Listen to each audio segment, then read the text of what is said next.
farkon mutum da za a fara hukuncin jahannama da shi ka zo da shirka.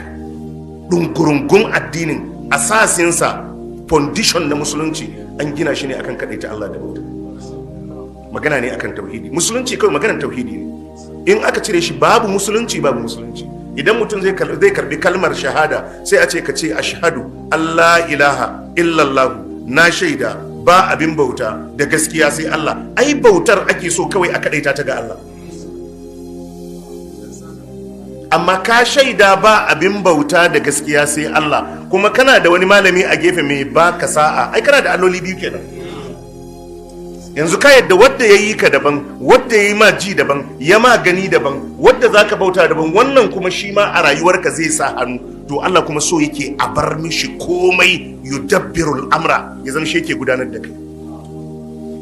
Duk wadda zai shigo ya zama sababi ne amma bayi da tasiri a rayuwarka. Wannan yasa aka hana guru, aka hana laya, saboda karka dauka akwai wani abu da zaka jingina da shi. Shi Allah so yake ya ga shi kadai ne abin dogaranka. Wa tawakkal alal hayyil ladhi la yamut. Allah ce ka cokam ka dogara ga rayuwar nan da baya mutuwa. To daga ran da ka sake Allah, wallahi ka rike wahala. Wallahi ka ga rayuwarka, wallahi duk duniya ba wanda ya isa hannu a rayuwarka in ba Allah. Ai malam, tun da kaga uwa ta haifi ɗanta ta mutu a ranar, uba ɗan na aji 2 a firamare ya mutu ya bar ɗan kuma ya zama alhaji, ya zama babba, ai ya nuna Allah ke yin abu. Inda akwai wadda za ka rasa a rayuwa ka rasa komai, to iyaye. Bashi duk wadda ka gani bawan Allah ne, babu Allah nan shi kadai ne Allah nan shi kadai ne Allah, kuma shi ne mamallakin komai, shi ne mamallakin kowa. Ka sake zuciyarka. Allah ce kar ku riki wani koma bayana. Malam, kun fa ana maganar musulunci, wannan shi ne. Ina rantsi maka da Allah, duk abin da ka tara a musulunci in baka da tauhidi ka bata lokacin ka. Shine asali. Domin musulunci ba ka zama musulmi sai ka yarda ba abin bauta da gaskiya sai Allah. Shi kadai ne abin bauta. Ita kuma bauta, sabanin yadda mutanen mu da yawa suke fahimta, in an yi sallah an yi azumi, a'a, yadda gaɓoɓi suke bauta irin na sallah, ai da gangan jiki har aikin haji da umra ake yi. To haka harshe shi ma yana ibada, tasbihi da halili, karatun alkur'ani. To haka zuciya ita ma da bautanta. Shine imani, tawakkali, fata, tsammani, duk ba a zuciya suke ba. To in na gaba ya samu, na harshe ya samu, na zuciya ya ɓaci, duka sun ɓaci. Saboda ka sani tawakkalinka ibada ne. In ka juyar da shi ga wani Allah, ka juyar da bauta ma wani Allah.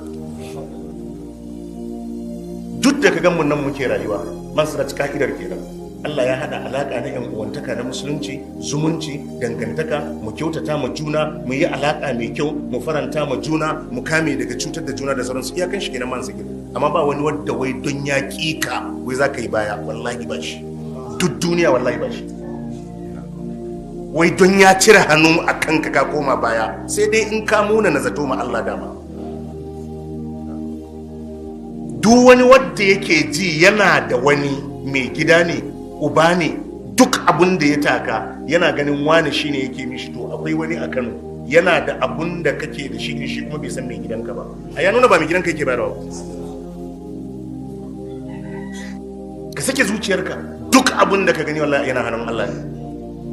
Man biyadihi malakutu kulli shay'in wa huwa yujiru wa la yujaru alayhi in kuntum ta'lamun. وهو يجير ولا يجار عليه إن كنتم تعلمون. سيقولون لله قل أفلا تتقون. Allah ya ce kulka tambaye su, man biyadihi malakutu kulli shay'in, waye mallakar komai yake hannunsa. Wa huwa yujiru, yana bada mafaka, wala yujaru alaihi, ba a bada mafaka in ya farma wani. Sai Allah kenan yace in an koro ka, Allah ce zan baka mafaka. In na kora ka, Allah ce ba mai baka mafaka. Allah ce ka tambaye su waye wannan, suka ce Allah ne. To me sauran?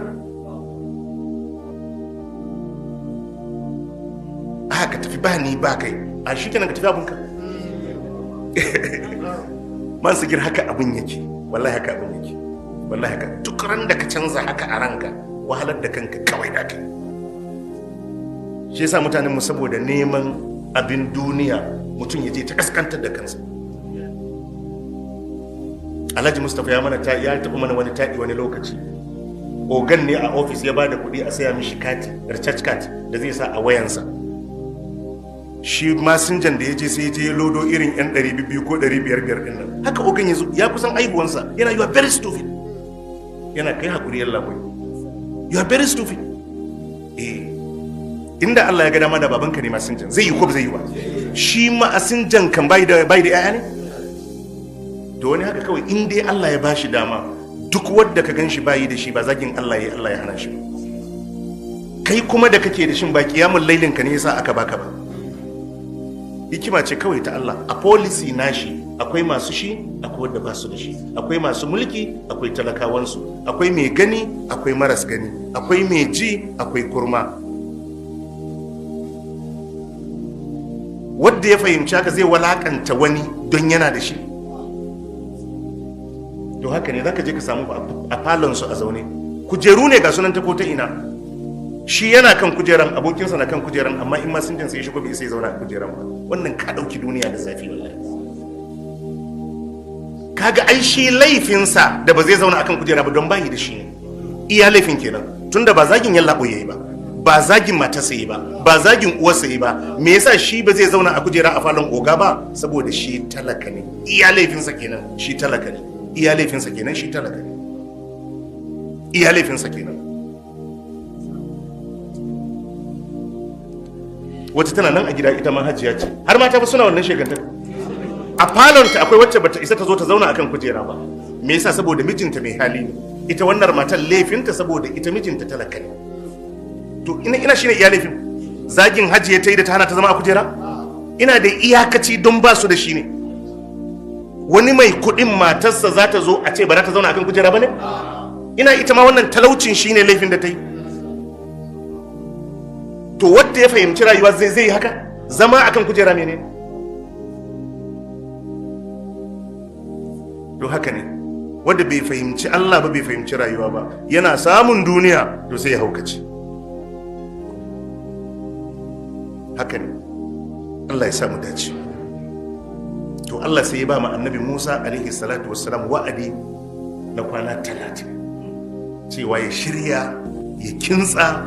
Bayan kwana 30 za a bashi littafin at-taura. Annabi Musa sai ya sami azumi cikin ibada, cikin ɗoki, cikin shauki na zai samu littafin at-taura. Cikin littattafin da Allah ya bawa manzanni bayan alqur'ani ba littafin da ke da darajar at-taura. Shi yasa ko a qur'ani kaji an ambaci qur'ani to kaji an ambaci at-taura. Saboda Allah ya ce mishi kwana 30. Wa wa'adana Musa 30 laila. Allah ya ce mun sa wa annabi Musa wa'adin daruruwa guda 30. Ya shirya, ya kintsa, zai zo miƙati a bashi at-taura. A can dutsen Tur Sini. Wa atmamnaha bi 20. Allah ce sai muka cika ma annabi Musa 30 din nan